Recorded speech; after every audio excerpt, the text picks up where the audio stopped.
आलसी किसान और जादुई माला। हसनपुर नाम के एक छोटे से गांव में, जहां के लोग अपना जीवन व्यापन करने के लिए खेती पर ही निर्भर रहते थे, उसी में मुकेश नाम का एक गरीब और आलसी किसान रहता था, जो काम ना करके केवल सोना पसंद करता था।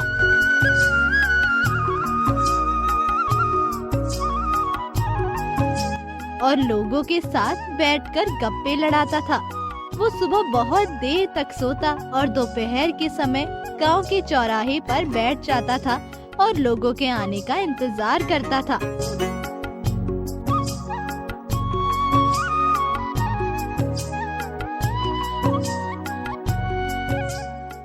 शाम के समय वो घर बहुत ही देर से आता था। घर में उसकी पत्नी नीलम और बेटा चिंटू उदास बैठे रहते थे।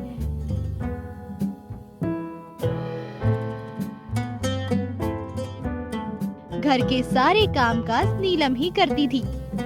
नीलम अपने घर का जीवन व्यापन मुकेश के पिता जो काम कर जमा किए गए उसी से घर चला रही थी। नीलम मुकेश की हरकत की वजह से परेशान रहती थी और मुकेश का आलसपन के कारण हमेशा सोच में डूबी रहती थी। मुकेश जब गांव के चौराहे पर बैठा होता है, तब गांव के कुछ लोग मुकेश को बैठा देखकर उन्हें गवाशियों में से अजीत नाम के व्यक्ति बोलता है।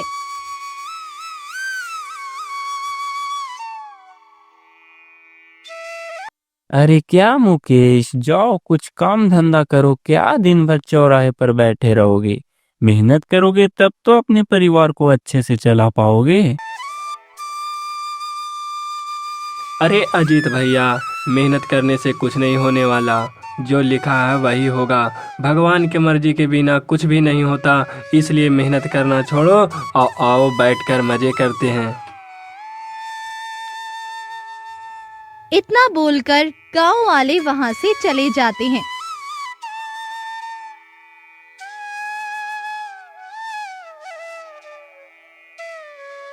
एक दिन मुकेश जब सो रहा होता है, तब उसकी पत्नी नीलम, आप दिन भर सोए रहोगे तो क्या खाना अपने आप मिल जाएगा?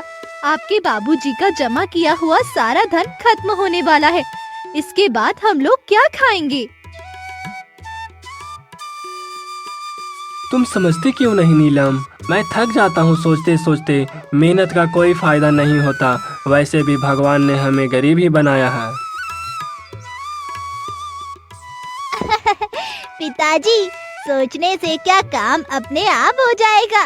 जरा खुद मेहनत करो, तब पता चलेगा कि मेहनत क्या होती है। ए चिंटू, तू चुप रह, मुझे मत सिखा। मैं बड़ा हूँ, समझा?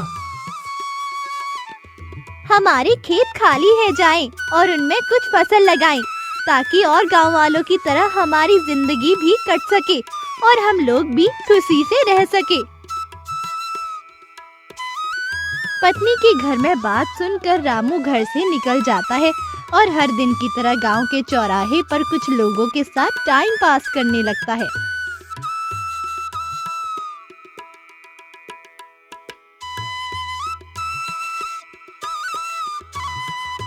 मुकेश बिना मेहनत किए बगैर वो अमीर बनना चाहता था।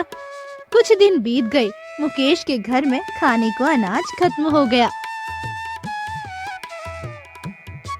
एक दिन जब सुबह सुबह नीलम मुकेश को बोल रही होती है, तब उसके घर के बाहर एक साधु बाबा आते हैं, जिनका नाम धर्मदास था। साधु बाबा बहुत ही ज्ञानी और तपस्वी थे। हाथ में रुद्राक्ष की माला लेकर जंगल की ओर जा रहे थे, परंतु मुकेश के घर में अशांति देखकर उसके घर में पास आ जाते हैं। बच्चा, तुम लोग अपने ही घर में आपस में हल्ला क्यों कर रहे हो? बाबा की बात सुनकर नीलम, चिंटू और मुकेश बाहर आते हैं।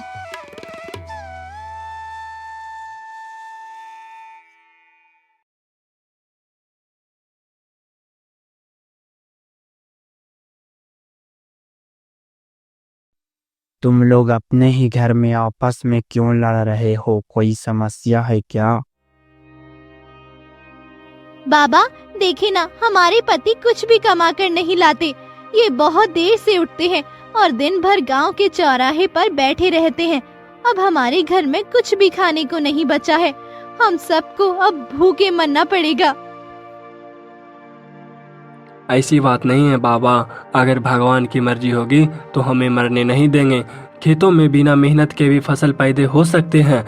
अगर भगवान की मर्जी नहीं होगी तो मेहनत करने पर भी कुछ नहीं मिलेगा। इसलिए मेहनत करने से कुछ नहीं मिलने वाला, जो लिखा होगा वही होगा। परंतु बच्चा, मेहनत करने की कोशिश तो करो। हम लोगों के जीवन में बिना मेहनत के कुछ भी नहीं लिखा हुआ होता है। नहीं बाबा, मेहनत करने से कुछ नहीं मिलेगा। बाबा मुकेश को समझा रहे होते हैं तो मुकेश बाबा और नीलम की बातों को अनदेखा करता है।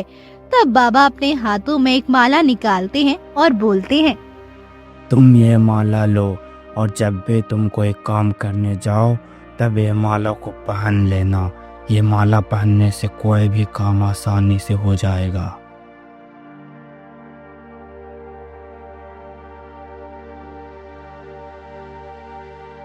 बाबा की बात सुनकर मुकेश बहुत खुश हो जाता है और माला को अपने हाथ में ले लेता है।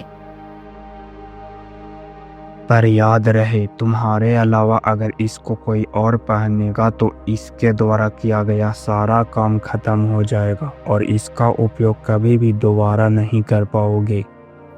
मुकेश बाबा की दी हुई माला को लेकर इतना खुश होता है कि बाबा की पूरी बात भी नहीं सुनता है और बाबा उससे माला देकर चले जाते हैं।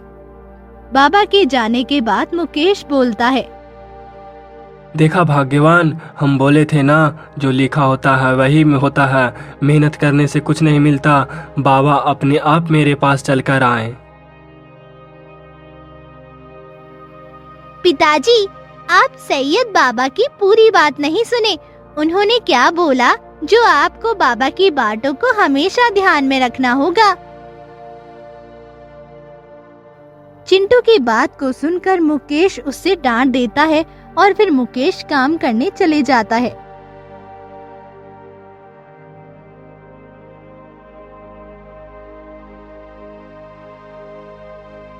मुकेश बाजार में जाकर अनाज की बोरियां उठाता है, पर उससे वजन का कोई एहसास नहीं होता। भारी बोरिया को भी माथे पे आसानी से उठा लेता है।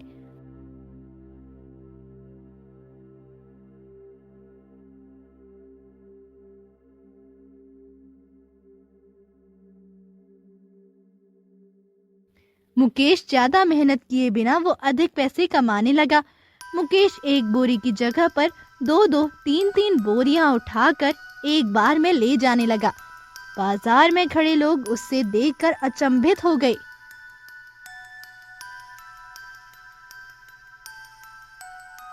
अरे, ये मेहनत करना भी क्या जरूरी है? ये ऐसा भी तो हो सकता है कि बिना कुछ किए इस माले के सहारे मैं सोए सोए अमीर बन जाऊं। मुकेश को इतना काम करने में भी मन नहीं लग रहा था। उसका मनोबिया रह रहा था, परंतु उसको घर की जिम्मेदारियां समझ में आने लगी थी।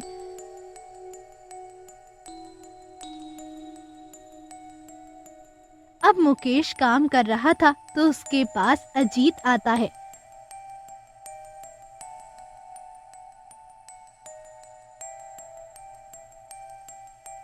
क्या मुकेश, ये माला को बेचोगे? अगर ये जादू माला हमारे काम में मदद करेगा तो मैं इसके बदले बहुत धन दूंगा। मुकेश पहले से ही काम करना नहीं चाहता था। अजीत की बात को सुन वो सोचा कि उसके दिए हुए धन से एक बार में ही अमीर बन जाऊंगा और माला को दे दूंगा। माला को देते ही सारा कमाया हुआ पैसा, जमा किया हुआ अनाज गायब हो जाता है। फिर से उसका परिवार पहले जैसा गरीब हो जाता है।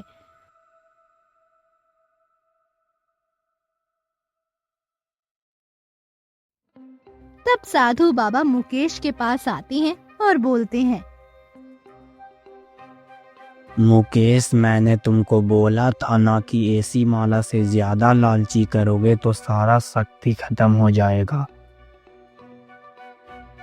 हाँ बाबा, पर अब मैं ये भी समझ गया हूँ कि बिना मेहनत के हुए कुछ भी नहीं मिलता और मेहनत से कमाया हुआ धन जिंदगी भर साथ रहता है। बहुत अच्छा मुकेश, तुमको उस दिन भी यह समझाना चाहता था, परंतु तुम अपने आलसपन के कारण उस दिन समझ नहीं रहे थे। मैं ऐसा करता हूँ कि तुम अब खुद मेहनत करके पैसा कमाओगे।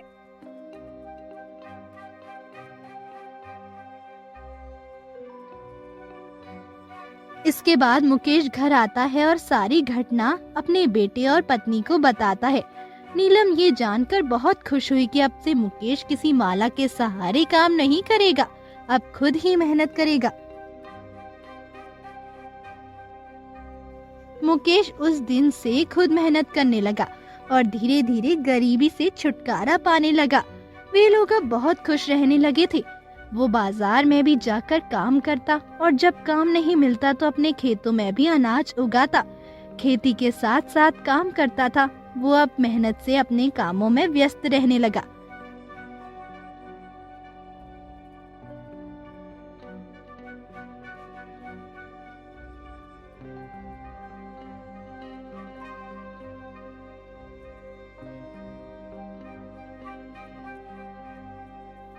देखे पिताजी, मेहनत से ही सारा कुछ होता है।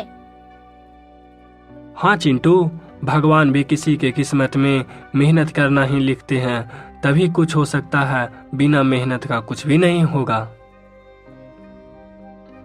बाबा का धन्यवाद करो जिसने आपको अंदर बैठे गरीबी को दूर कर दिए, नहीं तो आप पहले जैसे ही आलसी बनके सोए होते।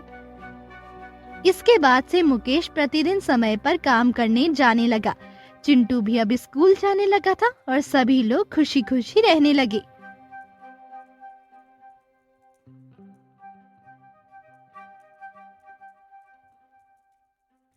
आलस और लालच से इंसान समय को गवा देता है, लेकिन मेहनत ही उसे फिर से संवार सकती है।